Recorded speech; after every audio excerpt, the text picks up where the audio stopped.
ಸಚಿವ ಜಮೀರ್ ಅಹಮದ್ ಖಾನ್ ಇಲಾಖೆಯಲ್ಲಿ ಅಕ್ರಮಗಳ ಸದ್ದಾಗ್ತಾ ಇದೆ.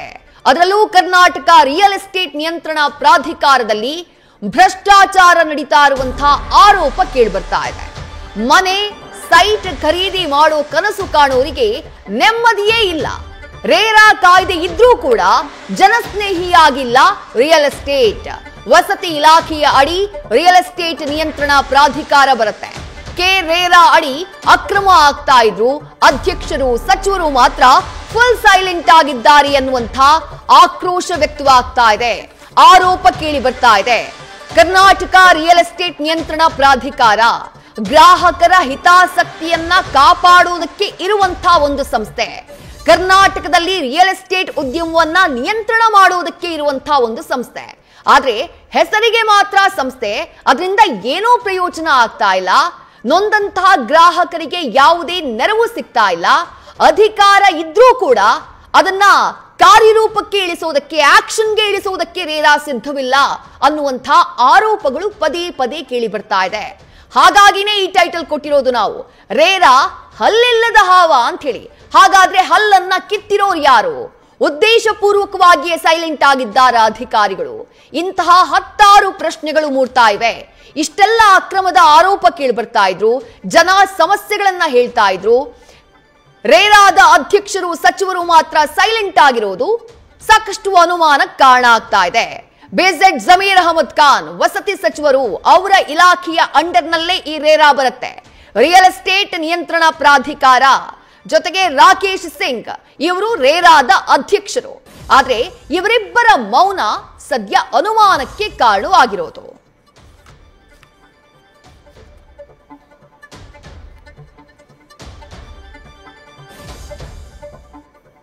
ಕೇಳಿದಾಗ ಅವ್ರಿಗೆ ಇದುವರೆಗೂ ಇದಕ್ಕೆ ಉತ್ತರ ಕೊಡುವಂಥ ಒಂದು ಪಾಲಿಸೀಸ್ ಆಗಲಿ, ಒಂದು ರೂಲ್ಸ್ ಆಗಲಿ ಅವ್ರು ಇನ್ನೂ ಕೂಡ ಮಾಡಿಲ್ಲ, ಅಮೆಂಡ್ಮೆಂಟ್ ಕೂಡ ಮಾಡಿಲ್ಲ. ಇದೇ ಕಾರಣಕ್ಕೆ ನಾನು ರೇರಾದಲ್ಲಿ ಕೇಸ್ ಹಾಕಿದ್ದೀನಿ. ನಮ್ಮ ಲ್ಯಾಂಡ್ ಟೈಟಲು ನಮ್ಮ ಇದರಲ್ಲಿ ಇದಕ್ಕೆ ನಮ್ಮ ಅಸೋಸಿಯೇಷನ್ ಹೆಸರಿಗೆ ಒಂದು ಟ್ರಾನ್ಸ್ಫರ್ ಆಗಬೇಕು. ಮತ್ತು ಅಸೋಸಿಯೇಷನ್ನು 1972 ಆ್ಯಕ್ಟಲ್ಲಿ ಅದೊಂದು ಹೈಕೋರ್ಟ್ ಆರ್ಡರ್ ಪ್ರಕಾರ, ಸೊ ಎಲ್ಲ ಸೊಸೈಟೀಸ್ ಕೂಡ 1972 ಆ್ಯಕ್ಟ್ ಪ್ರಕಾರ ರಿಜಿಸ್ಟ್ರೇಷನ್ ಮಾಡಬೇಕು ಅಂತ ಹೇಳಿದ್ದಾರೆ. ಆದರೆ ರಿಜಿಸ್ಟ್ರೇಷನ್ ಮಾಡೋದಕ್ಕೆ ಕಾಂಪಿಟೆಂಟ್ ಅಥಾರಿಟಿ ಯಾರು ಅಂತ ಇದುವರೆಗೂ ರೇರಾ ಡಿಫೈನ್ ಮಾಡಿಲ್ಲ. ರೇರಾ ಪ್ರಾಧಿಕಾರದಲ್ಲಿ ಯಾವುದೇ ಒಬ್ಬ ಮನೆ ಗ್ರಾಹಕ ಕಂಪ್ಲೇಂಟನ್ನು ರಿಜಿಸ್ಟರ್ ಮಾಡಿದ್ರೆ ರೇರಾ ಪ್ರಾಧಿಕಾರ 60 ದಿನದೊಳಗೆ ಕಂಪ್ಲೇಂಟನ್ನು ವಿಲೇವಾರಿ ಮಾಡಬೇಕು. ಅಕಸ್ಮಾತ್ ಯಾವುದೋ ಒಂದು ಕಾರಣಗಳಿಂದ ಅದು ಮಾಡಲಿಕ್ಕೆ ಸಾಧ್ಯ ಇಲ್ಲ ಅಂತಂದರೆ ಅದಕ್ಕೆ ಸೂಕ್ತ ಕಾರಣವನ್ನು ಸಹ ಕೊಡಬೇಕಾಗತ್ತೆ. ಆದರೆ ಇವತ್ತು ಕರ್ನಾಟಕದಲ್ಲಿ ರೇರಾ ಪ್ರಾಧಿಕಾರ 2 ವರ್ಷ 3 ವರ್ಷ ಆದರೂ ಸಹ ಕೇಸ್ಗಳನ್ನು ಡಿಸ್ಪೋಸ್ ಮಾಡ್ತಾನೇ ಇಲ್ಲ. ನಂದೇ ಒಂದು ಉದಾಹರಣೆ ಕೊಡಬೇಕು ಅಂತ ಹೇಳಿದ್ರೆ, ಒಂದು ಪ್ರಾಪರ್ಟಿನಲ್ಲಿ ಕೇಸನ್ನು ರಿಜಿಸ್ಟರ್ ಮಾಡಿರ್ತೀನಿ 2023ರಲ್ಲಿ. ಇದುವರೆಗೂ ಸಹ ಒಂದು ಆರ್ಡರ್ಸ್ ಕೂಡ ಪಾಸ್ ಮಾಡಿಲ್ಲ. ಇವತ್ತಾಗಲೇ ನಾವು 25ರಲ್ಲಿದ್ದೇವೆ, ಆಗಸ್ಟ್ ಮುಗಿತಾ ಬಂತು, ಸುಮಾರು 2 ವರ್ಷ ಕಳೆದಿದೆ.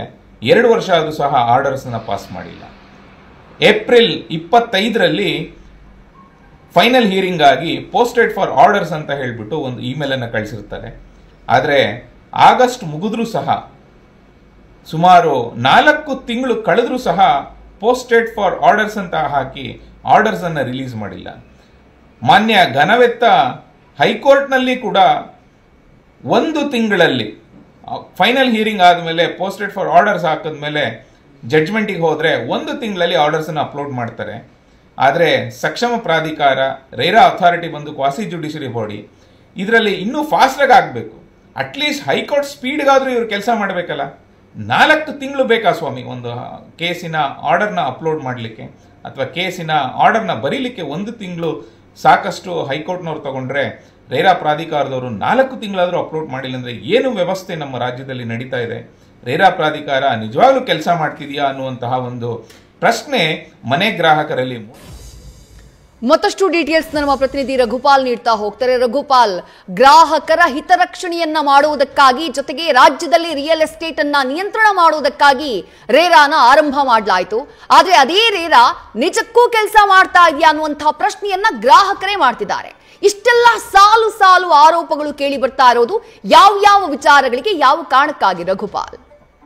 ಶ್ರೀ ರಾಜ್ಯದಲ್ಲಿ ಅನಧಿಕೃತವಾಗಿ ತಲೆ ಎತ್ತುತ್ತಿರುವಂತಹ ಅಪಾರ್ಟ್ಮೆಂಟ್ಗಳು, ಅಕ್ರಮವಾಗಿ ನಿರ್ಮಾಣ ಆಗ್ತಿರುವಂತಹ ಅಕ್ರಮ ಲೇಔಟ್ಗಳಿಗೆ ಕಡಿವಾಣ ಹಾಕಬೇಕು. ಮತ್ತೆ ರಾಜ್ಯದಲ್ಲಿರುವಂತಹ ಗ್ರಾಹಕರಿಗೆ, ಸಾರ್ವಜನಿಕರಿಗೆ ಜನಸ್ನೇಹಿಯಾಗಿ ಕೆಲಸ ಮಾಡಬೇಕು. ಜೊತೆಗೆ ಅವರ ಅಂದ್ರೆ ಕಡಿಮೆ ವೆಚ್ಚದಲ್ಲಿ ಒಂದು ಮನೆಗಳನ್ನ, ಸೈಟ್ಗಳನ್ನ ತಗೊಳ್ಳೋದಕ್ಕೆ ಗ್ರಾಹಕರಿಗೆ ಒಂದು ಸಹಾಯ ಮಾಡಬೇಕು ಅನ್ನೋ ಕಾರಣಕ್ಕೋಸ್ಕರವಾಗಿ ರಾಜ್ಯದಲ್ಲಿ ತಲೆ ಎತ್ತಿದ್ದೇ KRERA, ಕರ್ನಾಟಕ ರಿಯಲ್ ಎಸ್ಟೇಟ್ ನಿಯಂತ್ರಣ ಪ್ರಾಧಿಕಾರ. ರಾಜ್ಯದಲ್ಲಿ KRERA ಜಾರಿಯಾಗಿ 8 ವರ್ಷಗಳಾಗಿದೆ. ಆದರೆ ಗ್ರಾಹಕರು ಮತ್ತೆ ಸಾರ್ವಜನಿಕರ ಒಂದು ಏನು ಅಗತ್ಯತೆಗಳನ್ನ ಪೂರೈಸುವಲ್ಲಿ, ಜೊತೆಗೆ ಅವರಿಗೆ ಜನಸ್ನೇಹಿಯಾಗಿ ಕೆಲಸ ಮಾಡುವಲ್ಲಿ ಕರ್ನಾಟಕ ರಿಯಲ್ ಎಸ್ಟೇಟ್ ಪ್ರಾಧಿಕಾರ ಸಂಪೂರ್ಣ ಫೇಲ್ಯೂರ್ ಆಗಿರುವಂತದ್ದು.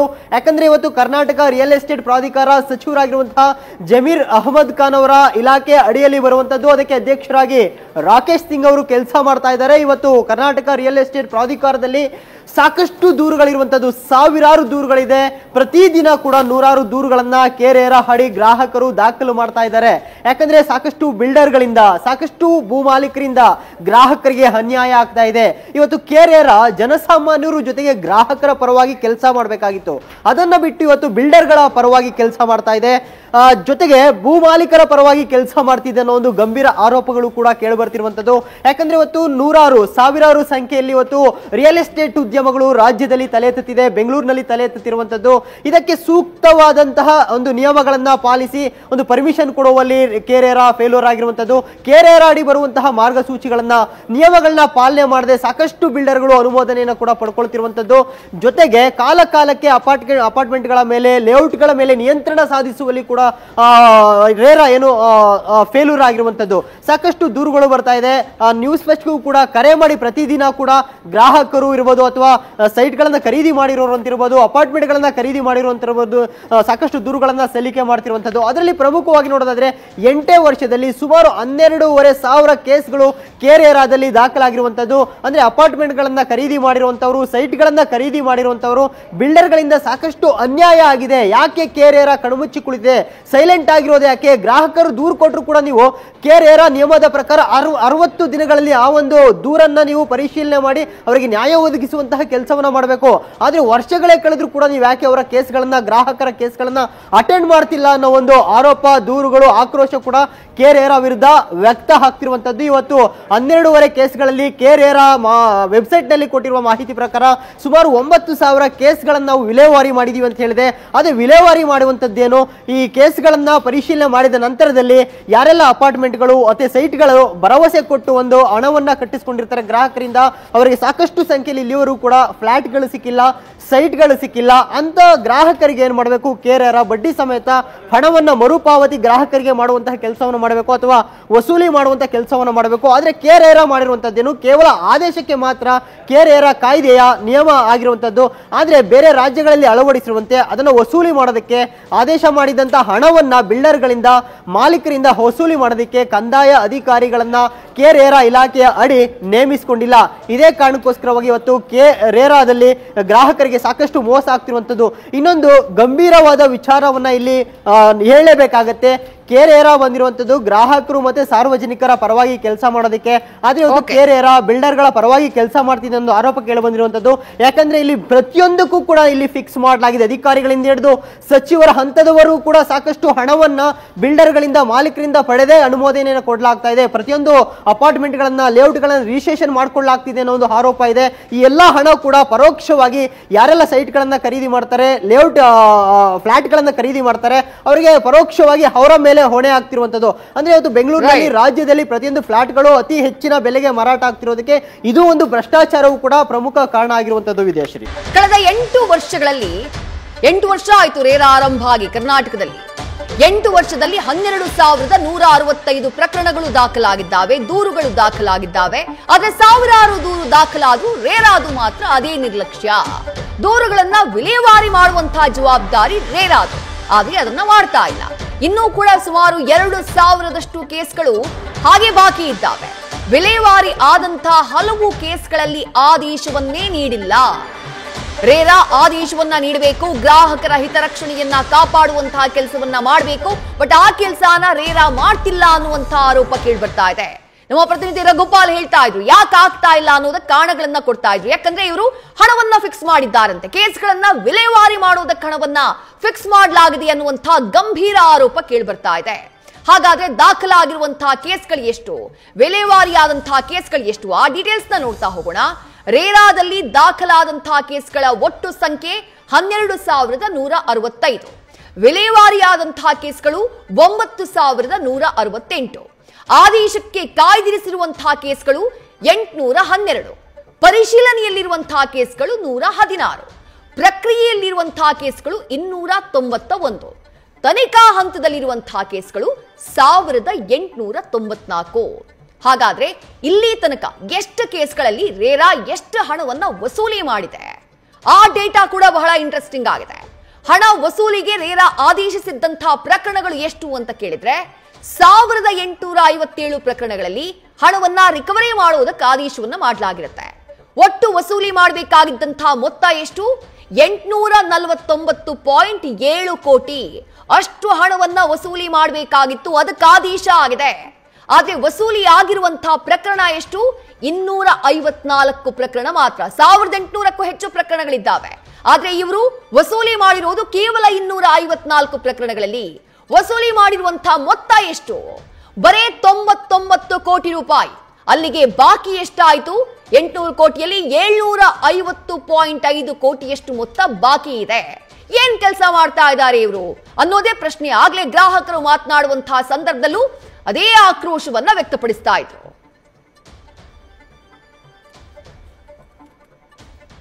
ರೇರಾದಲ್ಲಿ ಪಾಲನೆ ಆಗ್ತಾ ಇಲ್ಲ ಯಾವುದೇ ನಿಯಮಗಳು, ಇದನ್ನ ಗ್ರಾಹಕರು ಹೇಳ್ತಿದ್ದಾರೆ, ಗ್ರಾಹಕರು ಆರೋಪ ಮಾಡ್ತಿದ್ದಾರೆ. ರೇರಾದಲ್ಲಿ ಪಾರದರ್ಶಕತೆಯೇ ಇಲ್ಲ ಅನ್ನುವಂಥ ಆರೋಪ ಗ್ರಾಹಕರದ್ದು. ಬಿಲ್ಡರ್ಗಳ ಕಳ್ಳಾಟಕ್ಕೆ ರೇರಾ ಕೂಡ ಸಾಥ್ ಕೊಡ್ತಾ ಇದೆಯಾ ಅನ್ನುವಂಥ ಪ್ರಶ್ನೆ. ಎಲ್ಲ ಗೊತ್ತಿದ್ದು ಅಧ್ಯಕ್ಷರು ಹಾಗೆ ಸಚಿವರು ಸೈಲೆಂಟ್ ಆಗಿದ್ದಾರಾ ಅನ್ನುವಂಥ ಪ್ರಶ್ನೆಯನ್ನ ಜನರೇ ಮಾಡ್ತಿದ್ದಾರೆ. ನಿಯಂತ್ರಣ ಮಾಡಬೇಕಾಗಿರೋರು ಯಾರು? ಇಲಾಖೆ ಸರಿಯಾಗಿ ವರ್ಕ್ ಮಾಡ್ತಾ ಇದೆಯಾ ಇಲ್ವಾ ಅಂತ ನೋಡ್ಬೇಕಾಗಿರೋರು ಯಾರು? ಹಾಗಾದ್ರೆ ಗೊತ್ತಿದ್ದು ಸೈಲೆಂಟ್ ಆಗಿದ್ದಾರಾ? ಸಮಸ್ಯೆ ಆಗ್ತಾ ಇರೋ ಬಗ್ಗೆ ಗ್ರಾಹಕರು ಮಾಧ್ಯಮಗಳಲ್ಲಿ ಮಾತನಾಡ್ತಿದ್ದಾರೆ, ಸೋಷಿಯಲ್ ಮೀಡಿಯಾದಲ್ಲಿ ಆರೋಪ ಮಾಡ್ತಿದ್ದಾರೆ. ರೇರಾದಿಂದ ಸಮಸ್ಯೆ ಆಗ್ತಾ ಇದೆ, ಕೇಸ್ಗಳು ವಿಲೇವಾರಿ ಆಗ್ತಾ ಇಲ್ಲ, ಸೈಟ್ಗಳು ಸಿಗ್ತಾ ಇಲ್ಲ, ಡಿಸ್ಪ್ಯೂಟೆಡ್ ಲ್ಯಾಂಡ್ಗಳ ಬಗ್ಗೆ ಕ್ರಮಗಳಾಗ್ತಾ ಇಲ್ಲ, ಬಿಲ್ಡರ್ಗಳ ವಿರುದ್ಧ ಆಕ್ರೋಶ ವ್ಯಕ್ತಪಡಿಸಿದ್ರೆ ಅದಕ್ಕೆ ಸೂಕ್ತವಾದಂತಹ ಉತ್ತರ ಸಿಗ್ತಾ ಇಲ್ಲ, ದೂರುಗಳು ಪರಿಹಾರ ಆಗ್ತಾ ಇಲ್ಲ. ಇಂತಹ ಸಾಲು ಸಾಲು ಆರೋಪಗಳು. ಡೀಟೇಲ್ಸ್ ನಮ್ಮ ಪ್ರತಿನಿಧಿ ರಘುಪಾಲ್ ನೀಡ್ತಾ ಹೋಗ್ತಾರೆ. ರಘುಪಾಲ್, ಇಷ್ಟೆಲ್ಲ ಅಕ್ರಮಗಳಾಗ್ತಾ ಇದೆ, ಸೋಷಿಯಲ್ ಮೀಡಿಯಾದಿಂದ ಹಿಡಿದು ಎಲ್ಲಾ ಕಡೆ ಈ ಬಗ್ಗೆ ಮಾತನಾಡ್ತಿದ್ದಾರೆ ಗ್ರಾಹಕರು. ಇಷ್ಟಾದ್ರೂ ಅಧ್ಯಕ್ಷರು ಹಾಗೆ ಸಚಿವರು ಅವರ ಗಮನಕ್ಕೆ ಬಾರದೇ ಸುಮ್ಮನಿದ್ದಾರಾ ಅಥವಾ ಗೊತ್ತಿದ್ದು ಕೂಡ ಈ ಜಾಣ ಕಿವುಡುತನ, ಜಾಣ ಮೂಗತನ ಅಂತೀವಿ, ಆ ನಿಯಮವನ್ನೇನಾದ್ರೂ ಪಾಲನೆ ಮಾಡ್ತಿದ್ದಾರಾ ಹೇಗೆ ಅಂತ ಹೇಳಿ ರಘುಪಾಲ್? ಖಂಡಿತವಾಗಲೂ ಇವತ್ತು ಕರ್ನಾಟಕ ರಿಯಲ್ ಎಸ್ಟೇಟ್ ಪ್ರಾಧಿಕಾರ ಏನಿದೆ ರೇರಾ ಆಟಕ್ಕುಂಟು ಲೆಕ್ಕಕ್ಕಿಲ್ಲದಂತಹ ಕಾಯ್ದೆ ಆಗಿದೆ. ಜನಸ್ನೇಹಿಯಾಗಿ ಕೆಲಸ ಮಾಡಬೇಕಾಗಿತ್ತು, ಆದರೆ ಬಿಲ್ಡರ್ಗಳ ಪರವಾಗಿ ಕೆಲಸ ಮಾಡ್ತಾ ಇದೆ, ಜನರ ಪರವಾಗಿರಬೇಕಾಗಿತ್ತು. ಆದರೆ ಇವತ್ತು ಜನಸಾಮಾನ್ಯರಿಗೆ, ಗ್ರಾಹಕರಿಗೆ ಈ ಒಂದು ರೇರಾ ಅನ್ನೋದು ಹೊಣೆಯಾಗಿ ಪರಿಣಮಿಸಿರುವಂತದ್ದು. ಯಾಕಂದ್ರೆ ಸಾಕಷ್ಟು ಬಿಲ್ಡರ್ಗಳು ರೇರಾ ನಿಯಮಗಳನ್ನ ಪಾಲಿಸದೇ ಇದ್ರು ಕೂಡ ಬೇಕಾಬಿಟ್ಟಿ ಅನುಮೋದನೆ ಕೊಡುವಂತಹ ಕೆಲಸ ಇವತ್ತು ರೇರಾ ಅಡಿ ಆಗ್ತಿರುವಂತದ್ದು. ಯಾಕಂದ್ರೆ ಇವತ್ತು ರಾಜ್ಯದಲ್ಲಿ 1,000ಕ್ಕೂ ಹೆಚ್ಚಿನ ಮೇಲ್ಪಟ್ಟಂತಹ ಅಪಾರ್ಟ್ಮೆಂಟ್ಗಳು ಇವತ್ತು ನಿರ್ಮಾಣ ಆಗ್ತಿರುವಂತದ್ದು. ಅದರಲ್ಲಿ ಹೆಚ್ಚಿನ ಬಡಾವಣೆಗಳು ಅನುಮೋದನೆ ಇಲ್ಲದೆ ಇದ್ರೂ ಕೂಡ ಗ್ರಾಹಕರನ್ನ ಯಾಮಾರಿಸ್ತಿರುವಂತಹ ಅಥವಾ ರಿಜಿಸ್ಟ್ರೇಷನ್ ಇಲ್ಲದೇನೆ ಹಣವನ್ನ ಕಟ್ಟಿಸ್ಕೊಳ್ತಿರುವಂತಹ, ಫ್ಲಾಟ್ಗಳನ್ನ ಸೇಲ್ ಮಾಡ್ತಿರುವಂತಹ ಸಾಕಷ್ಟು ದೂರುಗಳು, ಆರೋಪಗಳು ಕೂಡ ಕೇಳಿ ಬರ್ತಿರುವಂತದ್ದು. ಇದರಲ್ಲಿ ರೇರಾದಲ್ಲಿರುವಂತಹ ಕೆಳ ಹಂತದ ಅಧಿಕಾರಿಗಳಿಂದ ಮೇಲಿನ ಅಧಿಕಾರಿಗಳವರೆಗೂ ಕೂಡ ಅಧಿಕಾರಿಗಳೇ ಬಿಲ್ಡರ್ಗಳ ಜೊತೆ, ಮಾಲೀಕರ ಜೊತೆ ಶಾಮೀಲಾಗಿ ಕೆಲಸ ಮಾಡ್ತಿರುವಂತಹ ಗಂಭೀರ ಆರೋಪ ಕೇಳಿ ಬರ್ತಾ ಇದೆ. ಅಧಿಕಾರಿಗಳಿಂದಲೇ ರೇರಾ ಕಾಯ್ದೆ ಯಾವ ರೀತಿಯಾಗಿ ಉಲ್ಲಂಘನೆ ಆಗ್ತಿದೆ ಅದನ್ನ ನೋಡೋದಾದ್ರೆ, ಪ್ರಮುಖವಾಗಿ ಇಲ್ಲಿ ಲಂಚ ಪಾವತಿಸಿದ್ರೆ ಮಾತ್ರ ನಿಮಗೆ ಇಮಿಡಿಯೇಟ್ ಆಗಿ ರೇರಾ ಅಡಿ ಅನುಮೋದನೆ ಸಿಗುತ್ತೆ, ಇಲ್ಲ ಅಂದ್ರೆ ಸಾಕಷ್ಟು ವರ್ಷಗಳೇ, ತಿಂಗಳುಗಳೇ ನೀವು ಕಾಯಬೇಕಾಗುತ್ತೆ.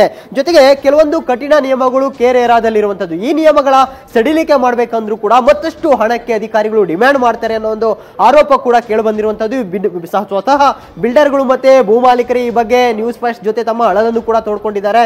ಜೊತೆಗೆ ಗ್ರಾಹಕರಿಗೆ ಇದು ಯಾವ ರೀತಿಯಾಗಿ ಹೊಣೆಯಾಗಿ ಪರಿಣಮಿಸ್ತಿದೆ ಅನ್ನೋದನ್ನು ಕೂಡ ವಿವರವಾಗಿ ನ್ಯೂಸ್ ಫಸ್ಟ್ಗೆ ಮಾಹಿತಿಯನ್ನು ಕೂಡ ನೀಡಿರುವಂತದ್ದು. ಜೊತೆಗೆ ಡಿಫಾಲ್ಟರ್ಗಳು ಇರ್ತಾರೆ, ಈಗ ಏನೋ ತಪ್ಪು ಮಾಡಿ ಅಥವಾ ಪ್ರಾಜೆಕ್ಟ್ಗಳನ್ನ ಅರ್ಧಂಬರ್ಧ ಕೆಲಸ ಮಾಡಿ ಗ್ರಾಹಕರಿಗೆ ಅನ್ಯಾಯವನ್ನು ಮಾಡಿರ್ತಾರೆ, ಅಂತವ್ರನ್ನ ಡಿಫಾಲ್ಟರ್ ಲಿಸ್ಟ್ಗೆ ಸೇರಿಸಲಾಗುತ್ತೆ. ಆಗುತ್ತೆ. ಅವರು ಕೂಡ ಮತ್ತೊಂದು ಪ್ರಾಜೆಕ್ಟ್ ಆರಂಭ ಮಾಡೋದಕ್ಕೆ ಅನುಮತಿಯನ್ನ ಕೊಡ್ತಿದೆ ಅನ್ನೋ ಒಂದು ಆರೋಪ ಕೂಡ ಕೆರೆರಾಡಿ ಕೇಳಿ ಬರ್ತಿರುವಂತದ್ದು.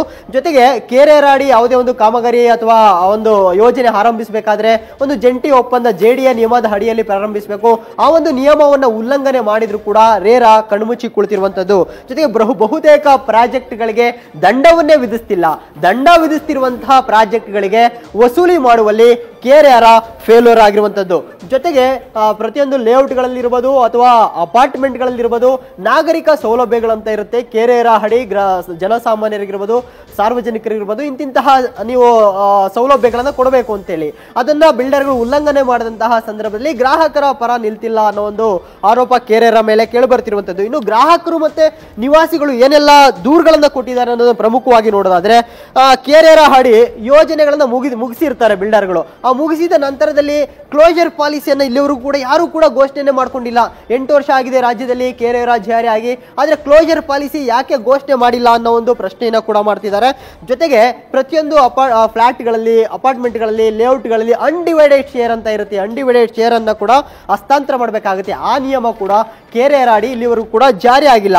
ಜೊತೆಗೆ ಬೇರೆ ರಾಜ್ಯದಂತೆ ಬೇರೆ ಬೇರೆ ರಾಜ್ಯಗಳಲ್ಲಿ ಈ ಒಂದು ಆದೇಶ ಮಾಡಿದಂತಹ ಪ್ರಕರಣಗಳಲ್ಲಿ ಹಣವನ್ನು ವಸೂಲಿ ಮಾಡೋದಕ್ಕೆ ರಿಯಲ್ ಎಸ್ಟೇಟ್ ಪ್ರಾಧಿಕಾರ ನಿಯಂತ್ರಣ ಅಡಿಯಲ್ಲಿ ಕಂದಾಯ ಅಧಿಕಾರಿಗಳನ್ನ ನೇಮಕ ಮಾಡಿಕೊಂಡಿರ್ತಾರೆ.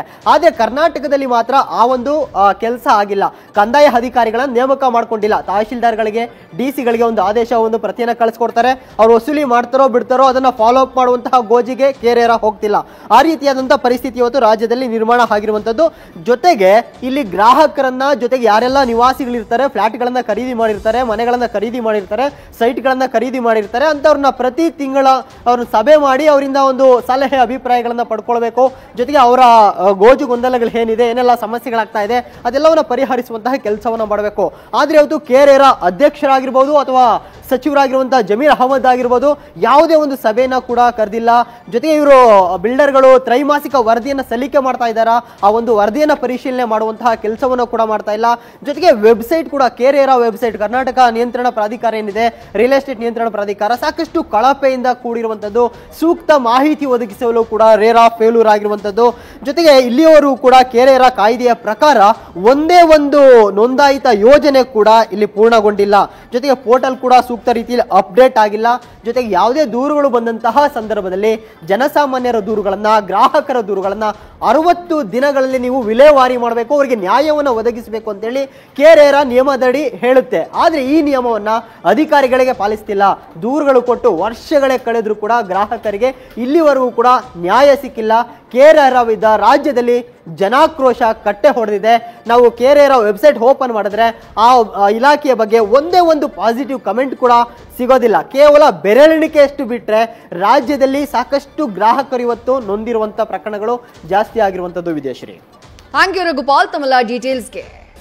ರೇರಾ ಕಾಯ್ದೆ ಇದ್ರೂ ಆಟಕ್ಕುಂಟು ಲೆಕ್ಕಕ್ಕಿಲ್ಲದಂತಹ ಪರಿಸ್ಥಿತಿ. ನಮ್ಮ ಪ್ರತಿನಿಧಿ ರಘುಪಾಲ್ ವಿವರಿಸ್ತಾ ಇದ್ರು ಯಾವ ರೀತಿಯಾಗಿ ಆರೋಪಗಳು ಕೇಳಿ ಬರ್ತಾ ಇದೆ, ಎಂಥ ಗಂಭೀರ ಆರೋಪಗಳು ಕೇಳಿ ಬರ್ತಾ ಇದೆ ಅಂತ ಹೇಳಿ. ಗ್ರಾಹಕರ ದೂರುಗಳು ಏನೇನು ಅನ್ನೋದನ್ನ ಕೂಡ ಗಮನಿಸ್ತಾ ಇದ್ದೀರಿ, ವಿವರಿಸ್ತಾ ಇದ್ರು ರಘುಪಾಲ್. ಇಷ್ಟೆಲ್ಲ ಅಕ್ರಮ ಆಗ್ತಾ ಇದ್ರು, ಇಷ್ಟೆಲ್ಲ ಆರೋಪಗಳು ಕೇಳಿ ಬರ್ತಾ ಇದ್ರು. ಗ್ರಾಹಕರು ಬೇರೆ ಬೇರೆ ಪ್ಲಾಟ್ಫಾರ್ಮ್ ನಲ್ಲಿ ಇದನ್ನ ಪ್ರಶ್ನೆ ಮಾಡ್ತಿದ್ದಾರೆ. ಹೀಗೆ ಅಕ್ರಮ ಆಗ್ತಾ ಇದೆ, ಹೀಗೆ ಅನ್ಯಾಯ ಆಗ್ತಾ ಇದೆ, ನಮಗೆ ನಮ್ಮ ಸಮಸ್ಯೆಗಳಿಗೆ ರೇರಾದಲ್ಲಿ ಪರಿಹಾರ ಸಿಗ್ತಾ ಇಲ್ಲ ಅಂತ ಹೇಳಿ ಬೇರೆ ಬೇರೆ ಪ್ಲಾಟ್ಫಾರ್ಮ್ ನಲ್ಲಿ ಇದನ್ನ ಪ್ರಶ್ನೆ ಮಾಡುವಂತಹ ಕೆಲಸವನ್ನ ಮಾಡ್ತಿದ್ದಾರೆ. ಇಷ್ಟಾದ್ರೂ ಕೂಡ ವಸತಿ ಸಚಿವರಾಗಿರುವಂತಹ ಬಿಜೆಡ್ ಜಮೀರ್ ಅಹಮದ್ ಖಾನ್ ಅವರು ಜೊತೆಗೆ ರೇರಾದ ಅಧ್ಯಕ್ಷರಾಗಿರುವಂತಹ ರಾಕೇಶ್ ಸಿಂಗ್ ಈ ಬಗ್ಗೆ ಕ್ರಮಕ್ಕೆ ಯಾಕೆ ಮುಂದಾಗ್ತಾ ಇಲ್ಲ ಅನ್ನೋದು ಪ್ರಶ್ನೆ. ಎಲ್ಲಿ ತನಕ ಅಕ್ರಮ ನಡೀತಾ ಇದೆ ಅಂತಂದ್ರೆ ನಿಯಮಗಳು ಅದು ಹೆಸರಿಗೆ ಮಾತ್ರ. ನೀವೇನಾದ್ರೂ ಹೆಚ್ಚಿನ ಹಣ ಕೊಟ್ರೆ ಆ ನಿಯಮಗಳಲ್ಲೂ ಕೂಡ ಸಡಿಲಿಕೆ ಮಾಡುವುದಕ್ಕೆ ಅಧಿಕಾರಿಗಳು ರೆಡಿ ಇದಾರಂತೆ. ಅಂದ್ರೆ ರೇರಾದಲ್ಲಿ ಭ್ರಷ್ಟಾಚಾರ ತಾಂಡವವಾಡ್ತಾ ಇದೆ ಅನ್ನೋದು ಗ್ರಾಹಕರು ಮಾಡ್ತಾ ಇರುವಂತಹ ಆರೋಪ. ಲಂಚ ಪಾವತಿ ಮಾಡಿದ್ರೆ ಯೋಜನೆಗೆ ಥಟ್ ಅಂತ ಅನುಮೋದನೆಯನ್ನ ನೀಡ್ತಾರಂತೆ. ಕೆಲವು ಕಠಿಣ ನಿಯಮಗಳ ಸಡಿಲಿಕೆಗೆ ಹೆಚ್ಚು ಲಂಚಕ್ಕೆ ಡಿಮ್ಯಾಂಡ್ ಕೂಡ ಇಡ್ತಾರೆ ಅನ್ನುವಂತ ಆರೋಪ ಇದೆ. ಡಿಫಾಲ್ಟ್ ಡೆವಲಪರ್ಗಳ ಹೊಸ ಯೋಜನೆಗಳಿಗೂ ಅನುಮೋದನೆಯನ್ನ ನೀಡಲಾಗುತ್ತಂತೆ. ರಿಜಿಸ್ಟ್ರೇಷನ್ ಆಗದ ನಿವೇಶನಗಳ ಅಡ್ವಾನ್ಸ್ ಬುಕಿಂಗ್ ಹಾಗೆ ಮಾರಾಟದಲ್ಲಿ ಅಕ್ರಮ ನಡೀತಾ ಇರೋದು ಕಂಡು ಬರ್ತಾ ಇದೆ. ಜಂಟಿ ಅಭಿವೃದ್ಧಿಯ ಒಪ್ಪಂದ ಇಲ್ಲದೆ ಇದ್ರೂ ಕೂಡ ವಸತಿ ಯೋಜನೆ ಪ್ರಾರಂಭ ಮಾಡಿರೋದು ಬೆಳಕಿಗೆ ಬಂದಿದೆ. ಯೋಜನೆ ವಿಳಂಬದಿಂದ ಖರೀದಿದಾರರಿಗೆ ಸಿಗಬೇಕಾದಂತಹ ಪರಿಹಾರ ಸಿಗ್ತಾ ಇಲ್ಲ. ಬಹುತೇಕ ಪ್ರಾಜೆಕ್ಟ್ಗಳಲ್ಲಿ ಸಮಸ್ಯೆಗಳಾದ್ರೂ ದಂಡ ವಿಧಿಸ್ತಾ ಇಲ್ಲ. ರೇರಾ ಇರೋದೇ ಅದಕ್ಕಲ್ವಾ? ಗ್ರಾಹಕರ ಹಿತರಕ್ಷಣೆ ಮಾಡೋದಕ್ಕಲ್ವಾ? ಆ ಹಿತರಕ್ಷಣೆ ಮಾಡೋದನ್ನ ಬಿಟ್ಟು ಯಾರ ಲಂಚ ನೀಡ್ತಾರೋ, ಯಾರ ಹಣ ನೀಡ್ತಾರೋ ಅವರ ರಕ್ಷಣೆಗೆ ರೇರಾ ಸೀಮಿತವಾಗಿದ್ಯಾ? ಇದು ನಾವು ಮಾಡ್ತಾ ಇರುವಂತಹ ಪ್ರಶ್ನೆಯಲ್ಲ, ಗ್ರಾಹಕರೇ ರೇರಾ ವಿರುದ್ಧ ಮಾಡ್ತಾ ಇರುವಂತಹ ಪ್ರಶ್ನೆ. ಬಿಜೆಡ್ ಜಮೀರ್ ಅಹಮದ್ ಖಾನ್ ಅವರು, ರಾಜ್ಯದ ವಸತಿ ಸಚಿವರು, ಈ ಪ್ರಶ್ನೆಗಳಿಗೆ ಉತ್ತರವನ್ನ ಕೊಡಬೇಕಾಗಿದೆ.